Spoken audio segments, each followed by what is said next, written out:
अस्सलाम वालेकुम पाकिस्तान में मलिक असलान नवान नहायत अजीबो गरीब सी खबरें लेकर आपकी खिदमत में हाजिर हूँ। अजीबो गरीब इसलिए कहूँगा कि जिस मुल्क पाकिस्तान के हालात हैं वो जम्मू कश्मीर से मुबासलत रखते हैं, वो फ़लस्तीन से मुशाहबत रखते हैं। यहाँ पर वैदुल अलीम साहब हैं, उनकी बड़ी प्यारी नज़म है। वो कहते हैं कि मैं ये किसके नाम लिखूँ जो अलम गुज़र रहे हैं, मेरे शहर जल रहे हैं, मेरे लोग मर रहे हैं। कोई गुंचा हो कि गुल हो, कोई शाख हो शजर हो, ये हवाए गुलिस्तां है कि सभी बिखर रहे हैं। कभी रहमतें थी नासिल इस खित्ता-ए ज़मीं पर, वही खित्ता-ए ज़मीं है कि आज़ाब उगल रहे हैं। वही तायरों के झुरमुट जो हवा में झूलते थे, वो फ़िज़ा को देखते हैं तो आंखें भर रहे हैं। जनाबे वाला बड़ी आरज़ू थी हमको नए ख्वाब देखने की, सो अपनी ज़िंदगी में नए ख्वाब भर रहे हैं। अपनी ज़िंदगी में नए ख्वाब भर रहे हैं, कोई और तो नहीं पसे खंजर आजमाई। शायर कहता है कोई और तो नहीं पसे खंजर आजमाई, हम ही कत्ल हो रहे हैं, हम ही कत्ल कर रहे हैं। जनाबे वाला हालात इस वक्त ऐसे हैं कि ज़मान पाक की सूरत हाल आप लोग देख ही रहे हैं। ये तकरीबन 24 घंटे मुकम्मल हो गए हैं। जो गैस शेल्स हैं, वाटर कैनन्स हैं, वो बदस्तूर चल रहे हैं। उधर से हमारे पुलिस वाले भाई हैं, वो भी मजबूर हैं। वो डुगडुगी के बंदर की मिसाल ले लीजिए। हम लाखों रुपए इन्वेस्ट करते हैं माहाना बेसिस पे कम्युनिटी पुलिस बनाने के चक्करों में कि पुलिस का जो माहौल है वो दोस्ताना हो आवाम के साथ, और आवाम का एतबार पुलिस के साथ बहाल हो। लेकिन जनाबे वाला वो कैसे हो सकता है जब भी हमने बलि का बकरा बनाना होता है हम पुलिस को आगे रख देते हैं। जब तक हम बलि का बकरा इस फोर्स को बनाते रहेंगे, कभी भी हम इस इदारे की जो क्रेडिबिलिटी है, इस इदारे के फेस को नहीं सेव कर सकते। ये मैं कैसे एक्सप्लेन करूँ आप लोगों के साथ। हमने जब भी बलि का बकरा बनाना होता है, जब भी कोई ऐसे काम करवाने होते हैं जो हमें इस इदारे के लोगों को इस्तेमाल यकीनन सियासत के लिए नहीं करना चाहिए, लेकिन हम करते हैं माजरत के साथ। और जब हम इस अदारे को अपनी निजी ताल्लुकात की बेस पर या अपनी ज़ाती आमा की बेस पर या अपनी ज़ातियात पर उतरते हुए इस अदारे को जब हम किसी आग में झोल देते हैं, झोंक देते हैं, तो जनाबे वाला फिर गिला किस बात का। जब आवाम ही अपने ही मुहाफ़िज़ों के साथ सारी रात गुत्थम गुत्था होती रही, कल का सारा दिन गुत्थम गुत्था होती रही, तो जनाबे वाला सवाल यह है, आप इस अदारे की क्रेडिबिलिटी को कैसे महफूज रख पाएंगे। क्या आपको इस बात का अंदाज़ा नहीं था कि आपकी ज़रा सी लापरवाही की वजह से इदारे की पूरी क्रेडिबिलिटी स्टेक पर लग सकती। लेकिन नहीं, शौक़ सलामत रहे बादशाह सलामत के, बाकी अदारे बहुत। खैर, मुझे इस पे बात करनी है। जितने शेल चलाए गए, ना कारकुनान का हौसला पस्त हुआ और ना ही हमारे जो पुलिस एहलकार भाई हैं उनकी ड्यूटी, ज़ाहिर बात उनकी मजबूरी है, उन्हें ड्यूटी अदा करना है। वो अपने पेट से तंग है, अपनी मजबूरियों से तंग है, उनको अपनी नौकरियां भी देखनी है। तो मुझे यकीनन, आपको शायद मेरी बात बुरी लगे, लेकिन मुझे कोई गिला नहीं पंजाब पुलिस से और किसी भी पुलिस से। वो बेचारे मजबूर हैं, वो बेचारे लाचार हैं। लाचार और मजबूर इसलिए कहूँगा कि जब ताकतवर लोगों की तरफ से कुछ ज़ाती लोगों की छोटी छोटी, बड़े बड़े लोगों की छोटी छोटी ख्वाहिशात जब सामने आती हैं ना, तो ये इदारा जनाब हौसला पस्त हो जाता है। इसको मजबूरन उसके वो वाली बातें भी माननी पड़ती हैं जो शायद इन्हें नहीं माननी चाहिए, लेकिन क्या कर सकते हैं। पॉलिटिक्स है, धंधा है पर गंदा है। सारी रात, जैसा कि मैंने आपसे बोला कि जहाज हेलीकॉप्टर की मदद भी ली जा सकती है गिरफ्तारी के लिए, कल के वीलॉग में बोला था, और यकीनन वही हुआ। सारी रात ड्रोन्स चलते रहे, सारी रात आप कह सकते हैं हेलीकॉप्टर सारा दिन उड़ते रहे, और इतने इतने इतने कैन्स फायर किए गए, इतने आंसू गैस शेल्स फायर किए गए, इतने फायर किए गए। तकरीबन अभी मोहतात अंदाजे के हिसाब से बोलूँ तो 24 घंटे में अगर एक गन को भी आप इस्तेमाल करें 5 मिनट की रफ्तार के साथ, तो फिर भी आप हज़ारों में बात करेंगे जनाबे वाला।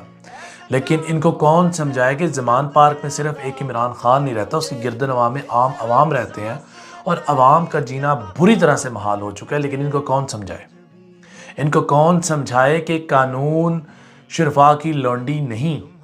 इनको कौन समझाए कि कानून का इस्तेमाल सिर्फ अपने सियासी मुखालिफिन को उछाड़ने पखाड़ने के लिए नहीं इस्तेमाल किया जा सकता। इन्हें कौन समझाए कि कानून का इस्तेमाल जब आप अपनी ज़ाती आयमा पर और ज़ातियात पर इस्तेमाल करेंगे, तो यकीनन कल कोई आपके ख़िलाफ़ भी जब इस्तेमाल होगा तो आप किस मुंह से बात करें। खैर, मुंह की तो बात हमें करनी नहीं चाहिए। लोग बड़ी बड़ी बातें बड़े बड़े अजीब मुँह बनाकर कर देते हैं। फॉर एग्ज़ाम्पल मियां मोहम्मद नवाज शरीफ की एक ट्वीट है, वो कहते हैं कि गिरफ्तारी के खौफ से इमरान खान सर्कस लगाया बैठा है, उसकी जगह अगर रत्ती भर भी बहादुरी और गैरत रखने वाला शख्स होता तो शर्म से डूब जाता, सॉरी डूब मरता। बुज़दिली और बेगैरती का धब्बा लगवाने की बजाय सियासत छोड़ देता। फिर मियाँ साहब ने एक शेर भी बोला है, अकबर ने सुना है ले गैरत से यही थे, जीना ज़िल्लत से हो तो मरना अच्छा।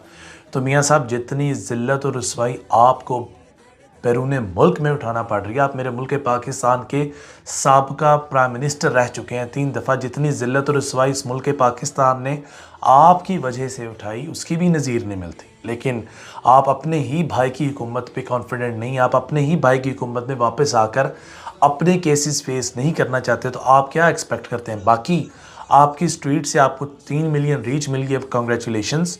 आपकी यूजुअली जो रीच होती है वो 1-2 लाख, सॉरी 20-30 हज़ार लोगों से ज़्यादा नहीं होती, लेकिन ये भी आपको कौन समझाए। बाकी मरीम बीबी हैं तो वो भी बड़ी बड़ी बातें कर रही हैं जो उनको शायद नहीं करनी चाहिए।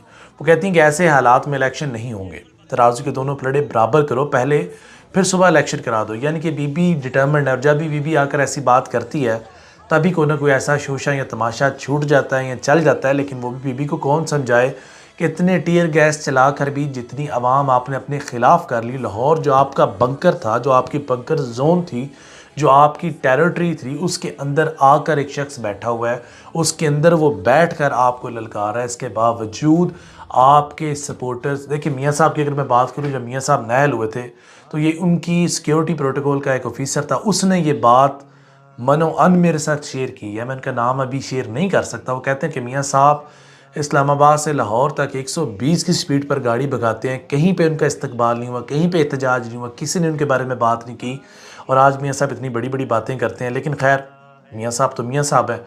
बाकी राना सनाउल्लाह साहब का एक बयान सामने है कि फितने का ऐसा इलाज करेंगे कि मुल्क को निजात मिलेगी। फिर उन्होंने ये भी बोला कि हर सूरत में उनको गिरफ़्तार करेंगे, लेकिन किस सूरत में? कि आप इस मुल्क पाकिस्तान की तमाम तर क्रेडिबिलिटी को आप स्टेक पर लगाना चाहते हैं, कि आप पूरी दुनिया के अंदर ये बताना चाहते हैं कि इस मुल्क पाकिस्तान में जमहूरियत नहीं जनाबे वाला आमरीत है। आमरीत भी 13 जमातों की जो इलेक्शन से डर गए, और इमरान खान का कसूर इतना है कि उसकी रैलियां निकल रही हैं, उसके लोग उसका साथ दे रहे हैं, उसके लोग इस तरह का उसका साथ दे रहे हैं जिसकी नज़ीर नहीं मिलती, और आप उससे हसद में मुब्तला हो गए। जब आप देख चुके हैं, आप जान चुके हैं कि आप इलेक्शन में इसका मुकाबला नहीं कर सकते, तो आप इस तरह के औचेत कंडों पर उतर हैं। लेकिन हजूर वाला, आप ताकत के नशे में, आप मुझ जैसे हज़ारों लोगों की बोलती तो बंद करवा सकते हैं, लेकिन जो ये चिंगारी, जो ये शोला, जो ये शम्मा जल उठी है, ये यकीनन किसी नतीजा खेज़ मैनी खेज़ मार्के के बिना नहीं बुझेगी। ये बात आपको कौन समझाए? यकीनन आपने पाकिस्तान मीडिया को मना कर दिया है। पाकिस्तान मीडिया मजबूर है, लाचार है, बेबस है कि वो कवरेज नहीं दे पा रहा। लेकिन अल जज़ीरा और CNN जैसे और BBC जैसे बड़े चैनल्स, उनको आप किस तरह पैमरा के अंडर लाएंगे? ज़रा ये भी एक सवालिया निशान है जो मैं आपके लिए छोड़ता हूँ। बाकी शहबाज शरीफ साहब को भी अब उनकी भी जो है ना जाग रहा है, ईमान जाग रहा है। वो कहते हैं कि बाजवा साहब ने 2018 में जनरल फैज़ हमीद के साथ मुझे ऑफ़र की, लेकिन मैंने ठुकरा दी। मैं ऐसी वजारत पर लानत नहीं, मैं एग्जैक्ट लफ्ज़ बोलना चाहूँगा ताकि कोई मेरे से गलती सरजद ना हो जाए। हाय मेरी किस्मत, वो मुझे मेरी टीम ने भेजा है, लेकिन मेरे नोट्स में वो भी शामिल नहीं। लेकिन उसका मतलब ये है कि मुझे ऑफ़र की गई, लेकिन मैंने उस ऑफ़र को ठुकरा दिया। हाँ, बल्कि मिल गया मुझे। अगर कोई ये समझता है कि मैं अपने भाई को छुरा घोंप कर वज़ीर आज़म बन जाऊँ, तो मैं ऐसी वजारत उस्मा को 10 मरतबा कुर्बान करता हूँ। कुर्बान जाऊँ मैं आपकी इस बात पर, कुर्बान जाऊँ मैं आपकी इस बात पर। ये मैं नहीं कहता, ये लोग कहते हैं कि आपने ख़ुद इल्तिजा की कि आपको किसी तरह से पाबंदी सलासिल किया जाए ताकि आपको मुस्लिम लीग नून के बयानिए में सपोर्ट ना करना पड़ जाए उनको। आपको उनकी जो उस वक्त आपके बयानिया थे, जो फ़ौज मुखालिफ आपके बयानात थे, जो आपके बयानात थे, आप उसमें पार्टिसिपेट नहीं करना चाहते थे। लोग ये कहते हैं, और बड़े क्रेडिबल लोग ये कहते हैं कि आपने ख़ुद रिक्वेस्ट की कि आपको पाबंदी सलासिल किया जाए ताकि आप इस चीज़ से दूर रह सकें, ताकि आपका दामन पाक और साफ़ रहे और आपको प्राइम मिनिस्टर बनने में कोई रुकावट ना पेश आए। बाकी इलेक्शन कमीशन ऑफ पाकिस्तान में 3 इजलास बैक टू बैक किए हैं, पुलिस के साथ किए हैं। पुलिस ने बोला जी हम नफरी प्रोवाइड नहीं कर सकते। फिर इदारों से बोला गया, इदारों ने भी माजरत कर ली। जो सिक्योरिटी इंचार्ज थे, क्या नाम है उनका, जो हमारी सिक्योरिटी की मिनिस्ट्री थी, डिफेंस मिनिस्ट्री, उन्होंने बोला कि फ़ौज के बहुत से मामलात हैं वो भी नहीं पार्टिसिपेट कर सकते, यानी कि मुस्तकबिल के अंदर अगर ऐसे हालात पैदा किए जाएँ तो आप जान लीजिए कि अगर पाकिस्तान तहरीक-ए-इंसाफ 2/3 के साथ इलेक्शन में आती है तो फिर आपका मुस्तकबिल सियासत में कहाँ होगा। 10 साल तक भी अगर इस मुल्क के पाकिस्तान में इलेक्शन ना हो तो आप किस कैटेगरी में फॉल करेंगे, एक बहुत बड़ा सवालिया निशान है जो मैं आपके लिए छोड़ कर जा रहा हूँ। बाकी जो सूरत हाल है, और चौधरी गुलाम हुसैन साहब ने उन्होंने बहुत बड़ी बात की। उन्होंने बोला है कि आज मैंने इमरान खान साहब के हवाले से जिन ख़तरात और ख़दशात का जिक्र किया वो कैम लीडर से एक बड़े अफसर ने ये कहा कि अगर हम इसको खान साहब को बम से उड़ा देंगे तो अनकरीब तफसील दूंगा। अल्लाह पाक इमरान खान साहब को महफूज करें। चौधरी गुलाम हुसैन साहब ये कह रहे हैं। फिर उन्होंने बोला कि पुलिस का इमरान खान को पुलिस मुकाबले में ये रियासत में हमले के जान लेने के प्लान में भी उड़ाया जा सकता है। ये चौधरी गुलाम हुसैन ये गुलाम साहब हैं और इनका बड़ा नाम है, इनका बड़ा कद है। तो अल्लाह ना करे इस मुल्क के पाकिस्तान में अनारकी फैले, और जो इस मुल्क के पाकिस्तान में हो रहा है ना, इसकी ना तो माजी में नज़ीर मिली और ना ही अल्लाह करे इस मुल्क के पाकिस्तान के अंदर ऐसा मुस्तकबिल करीब और मुस्तकबिल बाद में कोई ऐसा वाक़या रोनुमा हो जिससे हमारे मुल्क के पाकिस्तान की जमहूरियत शर्मिंदा हो। पूरे मुल्क के पाकिस्तान के अंदर इस वक्त जो हालात हैं, जो फुटेजेस हम तक पहुँच रही हैं, यकीन जानिए ये कहते वक्त मुझे ज़रा भी अच्छा महसूस नहीं हो रहा कि पूरे मुल्क पाकिस्तान एक तरफ एक बंदे की डिमांड करता है, एक बंदे को इलेक्शन में लेकर आना चाहता है, और आप दूसरी तरफ उसकी पार्टी को दहशतगर्द तंजीम रजिस्टर्ड कर इलेक्शन से दूर करना चाहते हैं। और आज आके मुझे ये लगता है आपके पास सिर्फ यही एक हथकंडा रह चुका है, इसके अलावा आपके पास कोई ऑप्शन नहीं। अगर आप इमरान खान को गिरफ़्तार करते हैं तो यकीनन उसकी जो क्रेडिबिलिटी है, उसकी पॉपुलैरिटी है, वो स्काई रॉकेट होगी जिसको आप शायद क़यामत नहीं दबा सकेंगे और तारीख़ का ये हिस्सा बनेगी। जनाबे वाला, ये मेरी बात आप नोट फरमा लीजिए, ये बात तारीख़ का हिस्सा बनेगी। ताकतवर लोग शायद ये बात समझ चुके हों, लेकिन तारीख़ हमेशा याद रखेगी। जो लोग आज इस मुल्क के पाकिस्तान में सही की जानिब खड़े हैं और गलत की जानिब खड़े हैं, उन लोगों को तारीख़ कभी नहीं भूलेगी। मीर जाफ़र और मीर सादिक जिस तरह तारीख़ के औराक में ज़िंदा है, इसी तरह पाकिस्तान की तारीख़ के औराक में जो नई नस्ल, छोटे छोटे बच्चे अपने वालिदैन के साथ आंसू गैस शेल्स का मुकाबला कर रहे हैं, सामने डट कर खड़े हैं, तो यकीन जानिए ये बच्चों के पास आने वाली अपनी नस्लों को सुनाने के लिए स्टोरियां मौजूद होंगी। और ये स्टोरियां किस तरह बयान की जाएंगी और किस तरह से पाकिस्तान की जमहूरियत आने वाले 15-20 सालों में डिस्कस की जाएगी, जब हम अपने बुढ़ापे को और आखिरी उम्र को पहुंचेंगे। अगर अल्लाह ने हमारे खाते में लिखी हुई है और अल्लाह पाक ने हमारे लिए उम्र का वो हिस्सा मुकर्रर किया हुआ है, और अगर हम इन क्राइसिस से अगर निकल आते हैं तो यकीनन हमारे पास भी हमारी आने वाले नस्लों को सुनाने के लिए ढेर सारी कहानियाँ होंगी। और यकीनन ये कहानियाँ ऐसी होंगी जिससे कोई बंदा भी भाग नहीं सकेगा, छुप नहीं सकेगा। खुदारा अभी भी वक्त है, संभल जाइए, सुधर जाइए और इस मुल्क पाकिस्तान को उस डगर पर मत चलाइए जहाँ पर there is no way of return.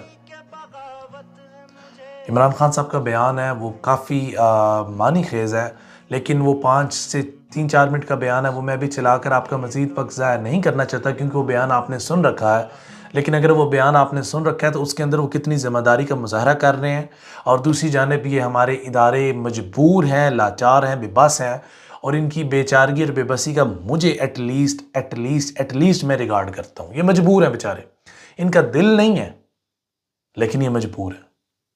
अल्लाह आपका हामी नासिर हो, और जो शख्स इस मुल्क पाकिस्तान के लिए आज को प्लॉटिंग कर रहा है, कुछ बुरा सोच रहा है, अल्लाह उसकी नस्लें गारत करे। फी ईमानिल्लाह। कैसे कह दूँ कि खुश रहें, आबाद रहें, लेकिन कहना पड़ता है। अल्लाह पाक आपका हामी नासिर हो, अल्लाह पाक आपको महफूज रखे। अभी के लिए आप मुझे इजाज़त दीजिए। फ़ी ईमानिल्लाह। खुश रहें, आबाद रहें। अल्लाह हाफ़िज़।